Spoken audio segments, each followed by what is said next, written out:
ሰላም ጤና ይስጥልን ክቡራን የዩቲዩብ ቤተሰቦች፣ የሰዓቱን አጫጭር መረጃዎች እየቀርብ ያለው እስከ ፍጻሜው አብራችሁን ቆዩ።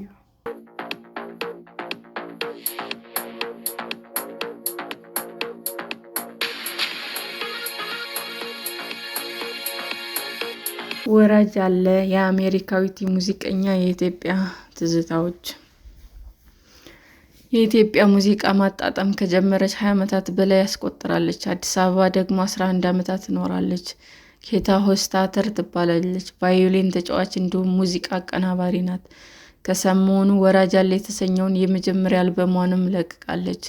ለእሷነቷ ቅርብ የሆነ ለዓመታት ስትማር የቆየቻቸው ነገሮች መገለጫና ታላቅ የጥበብ ስራዋ እንደሆነም ትገልጻለች። ኒው ኦርላንድስ በሚገኘው ዲሚን ሳውንድ የተለቀቀውን አልበም እንደ ሙሉ ውህደት ታየዋለች። የአልበሙ የመጀመሪያ ሙዚቃ ሙዚቃዊ ስሌት ነው። አስከትሎም ትዝታ፣ ለይበይ፣ ሬጌ፣ ከሚሴ፣ ጎንደር፣ ወይዘሪት ኢትዮጵያና በሎሚ በናይን ይደመጣሉ። አብዛኞቹ ሙዚቃዎቿ የኢትዮጵያ ሙዚቃ ወርቃማ ዘመን ተብሎ ከሚሞካሸው ወቅት የተወሰዱ ናቸው። ሙዚቃዎቹ የቀድሞ ግርማ ሞገሳቸው እንዳለ ሆኖ በቫዮሊን ተከሽነው እንደ አድማጭ ጆሮ ይደርሳሉ። ኬታ አሜሪካዊት ሙዚቀኛ ናት። ለዓመታት ከኢትዮጵያውያን ሙዚቀኞች ጋር ተጣምራም ሰርታለች።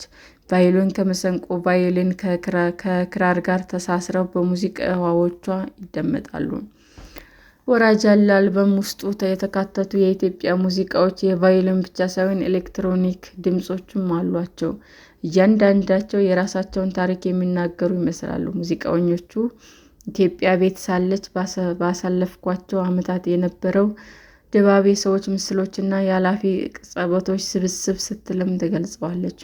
ይህ አልበም መለቀቅ በጣም አስደሳች ስሜት የሚሰጥ ነው ትላለች ኬታ። የደስታ ጣሪያ ብላ የምትገልጸውን ስሜት እንዳላበሳትም ትገልጻለች። ሙዚቃዎቹ የኢትዮጵያ ቆይታዋ አካል ለማለት ይቻላል። በእሷ አገላለጽ ማለት የምትፈልገውን ያስተላለፈችባቸው ናቸው። እሷ በኢትዮጵያ ሙዚቃ ውስጥ ያላትን ሚና እንዲሁም ኢትዮጵያውያን አርቲስቶች ያበረከቱላትን አስተዋጽኦ የገለጸችበት አልበም መሆኑንም ትናገራለች። ቅጽበቶችን ጨምሮ የገጠሟት ነገሮች በአንድ ተሰንደው እንደ ማስታወሻ እንደ ምስጋናም ነው። ይህንን ማስተላለፍ መቻል ደግሞ በጣም ደስ የሚል ስሜት ይሰጣል ትላለች። ሰዎቹ አግኝታ ስለ ኢትዮጵያ ሕይወቷ ከመንገር ይልቅ አልበሙን መጋበዝ ይቀላታል።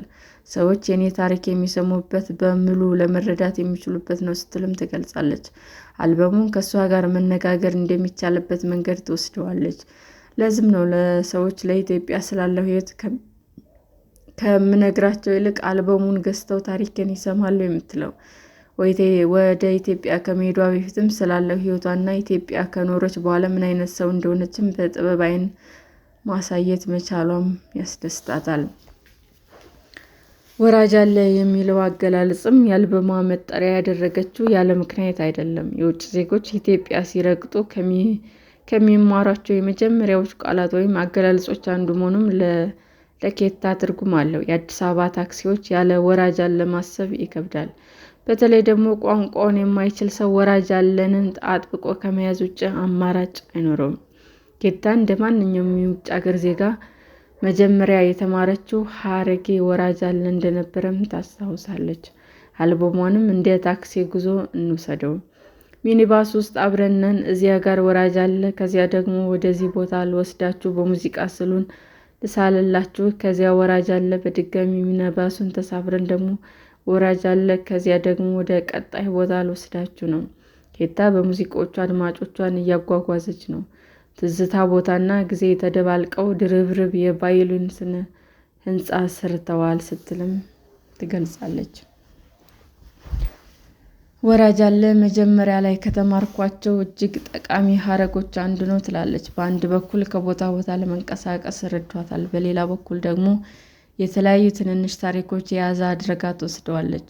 ኬታ ኢትዮጵያ እንዴት ትመለከታለች የሚለው አንድ ላይ ለማምጣትም ተጠቅሜበታለሁ።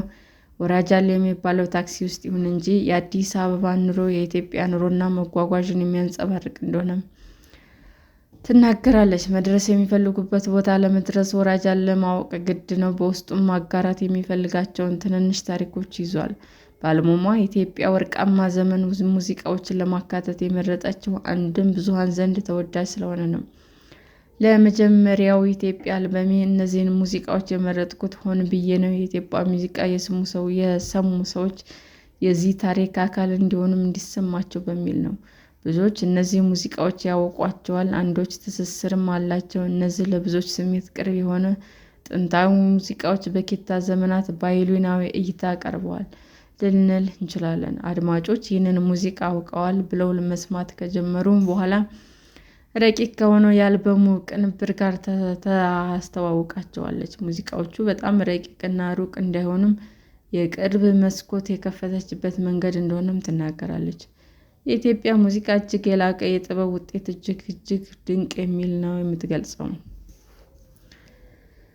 የድምፃውያን ቅላጼ፣ የሙዚቃ መሳሪያዎች፣ ሙዚቀኞች ክህሎት በጣም የተለየ እንደሆነም ታምናለች። ግሩምና ማራኪ ሞት ያለ ሙዚቃዎች ትለዋለች። እንደ ቫዮሊን ተጫዋችና ሙዚቃ አቀናባሪ የኢትዮጵያ ሙዚቃ ስትገልጽም የትነባበር አንዱ ከአንዱ የተሰናሰል ምትል ያለው ብላ ነው።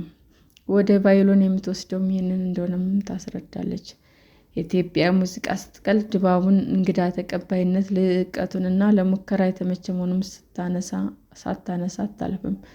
ምናልባት የውጭ አገር ሰዎች መጀመሪያ ላይ ስላይረዱት ቢችሉም ስለ ቅኝቶች ቁልፍ ነገሮችን ካወቁ በኋላ እንደሚዋሃዳቸው ትናገራለች። ማሰማት ከፈለገው ድምፄ ጋር አብሮ የሚሄድ ሆኖ አግኝቼዋለሁ። ቫዮሊን ከሌሎች ሙዚቃ መሳሪያዎች አብልጬ ነው የምጫወተው የምትለው ኬታ የኢትዮጵያ ሙዚቃ ከቫዮሊን ጋር ለማዋሃድ የመጀመሪያ መሸጋገሪያ መሰንቆና ድምፅ ነው ትላለች። ቀጣዩ መሸጋገሪያ ደግሞ ሊድ ክራር ነው።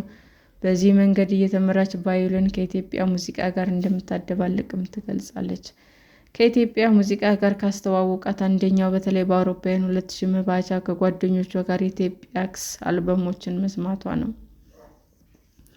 ከዚያም በጓደኞቿ አማካኝነት የሀገር ሙዚቃ ለማወቅ እየሞከሩ የነበሩ ኢትዮጵያ የተዋወቀች ሰዋዊ የሆነ የመጀመሪያ የኢትዮጵያ ሙዚቃ የትስስር መስመርም ትለዋለች። በኢትዮጵያ ሙዚቃ ውስጥ አርያ የምትላቸው አብረዋት ባንድ ውስጥ የሚጫወቱ ሙዚቀኞች ነው። ይህ የማጠናው ከእነሱ ጋር ነው። እነሱን እንከተላቸዋለን ትላለች። ሙዚቀኞች ሰላምነሽ ዘመነ፣ ድምፃዊ እንድሪስ ሀሰን፣ መሰንቆ ተጫዋች ምሳሌ ለገሰ፣ ከበሮ ተጫዋች እና አንተነህ ተክለ ማርያም ቢዚ ክራር ተጫዋች ናቸው። ኬታ አልበሟን ካደመጡ ሰዎች ባገኘችው ምላሽም ደስተኛ መሆኗን ተናግራለች። እስካሁን ያገኙት ምላሽም 10 ከ10 ነው የምሰጠው። በጣም ደስተኛ ነኝ። የሰሙ ሰዎች ወደውታል፣ ደስ ብሎኛል። ኢትዮጵያ ያልሆኑትም የሰሙት ሰዎች ወደውታል፣ ደስ ብሎኛል። ኢትዮጵያ ያልሆኑትም በየቀኑ እየሰማነው ነው ብሎኛል። ብዙዎች ልዩ አልበም ነው ማለታቸው ደስ አሰኝቷታል። አሜሪካዊት ሙዚቀኛ ኢትዮጵያ በትውስታ ወደ ኋላ መለስ ብላ ስትቃኝ ጓደኝነት፣ ሕይወትን፣ መሳቅን ታስባለች። የማውቃቸው ሰዎች ሁሉ የሕይወቴ ትልቅ አካል ሆነዋል ትላለች። ለኢትዮጵያ ሕይወቷ መነሻ የሆነና ከዓመታት በፊት ደቦ የተባለ ባንዷ ወደ ኢትዮጵያ መጋበዙ ነበር። ከባንዷ ጋር ኢትዮጵያ ስሄድ የኢትዮጵያ ባህላዊ ሙዚቃ ሰማሁ። ከዚያም በጥልቅ ማወቅ አለብኝ ብዬ ወሰንኩ ስትል ታስታውሳለች። 11 ዓመት ቆይታው ማስታወሻ ወራጅ አለ ቢሆንም ከኢትዮጵያ ጋር ያላት ቁርኝነት ብዙም መገለጫ አለው። ለቡና ያላት ፍቅር መቼም ሳይጠቀስ አያልፍም። የምወደው የኢትዮጵያ ምግብ ደግሞ ጎመን በስጋ በትኩስ ጥቁር እንጀራ ከጎኑ ከብዙ ሚጥሚጣ ጋር ነው። እኔም እሰራዋለሁ ብላለች። ሰላም ጤና ይስጥልን ውድ የዩቲዩብ ቤተሰቦቼ እንዴት ናችሁ? አዲስ ጀማሪ ነኝና ሰብስክራይብ ያደረጋችሁ አበረታቱኝ። አመሰግናለሁ። የዩቲዩብ አድማጮቻችን ለሰዓቱ ያቀረብኩላችሁ አጫጭር መረጃዎች ይህንን ይመስል ነበር። በሌላ መረጃ እስክንገናኝ ሼር፣ ላይክ፣ ሰብስክራይብ እንዲሁም ቢቀርብልን የምትሉት መረጃ ካለ ኮሜንት እያደረጋችሁ ቸር ቆዩን።